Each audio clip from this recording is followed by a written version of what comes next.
Kisah pilu ayah supermodel. Gigi dan Bella Hadid diusir Israel dari Palestina saat berusia 9 hari. Baru berusia 9 hari setelah lahir, Mohammed Hadid, pengusaha real estate Amerika Serikat, diusir oleh para orang-orang yang mengungsi di negerinya, Palestina. Semua bermula ketika sebuah kapal dari Polandia berisi para pengungsi Yahudi dari Jerman dan Polandia merapat di Haifa setelah melakukan pelayaran dari satu negara ke negara lainnya pada tahun 1946. Para pengungsi itu membawa sebuah spanduk besar yang diletakkan di salah satu sisi kapal yang mereka tumpangi. Bertuliskan, "Jerman telah menghancurkan keluarga dan rumah-rumah kami.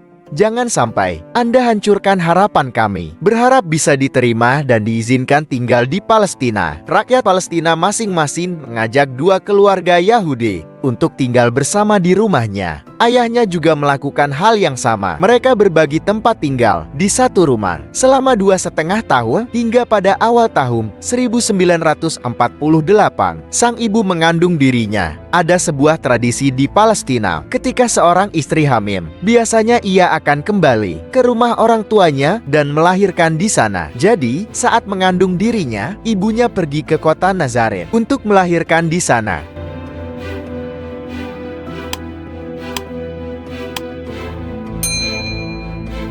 Saat ibu Mohammed Hadid membawanya yang baru berusia 9 hari kembali pulang ke Safad, kota asalnya, para pengungsi Yahudi yang tinggal di rumahnya tidak mengizinkan mereka masuk. Bahkan ibunya sampai memohon untuk diberikan sejenis selimut untuk menghangatkan bayinya. Mereka tidak memberikannya sama sekali. Karena hal itu, ibunya pergi turun ke sebuah pengungsian di Suriah. Karena saat itu ia dan saudara-saudaranya masih kanak-kanak, mereka tidak merasa kalau sedang dibesarkan di pengungsian. Mereka hanya tahu sedang pergi berlibur dan camping sekeluarga. Orang tua Mohammed Hadid, terlebih ayahnya, menutupi kenyataan bahwa mereka terusir dari tanah kelahirannya. Alasannya, supaya anak-anak mereka bisa fokus tumbuh tanpa ada rasa kemarahan dan ingin kembali untuk merebut Palestina. Sampai pada usia yang sudah dewasa, ia akhirnya mengetahui kenyataan yang terjadi tentang tanah kelahirannya. Keluarganya cukup beruntung karena ayahnya cepat mendapat pekerjaan sebagai seorang profesor di Damaskus, Suriah. Hal itu tak lantas membuatnya melupakan tanah kelahirannya. Kalau saat ada yang menanyakan Palestina itu seperti apa, ia akan menjawabnya, suatu tempat yang lebih baik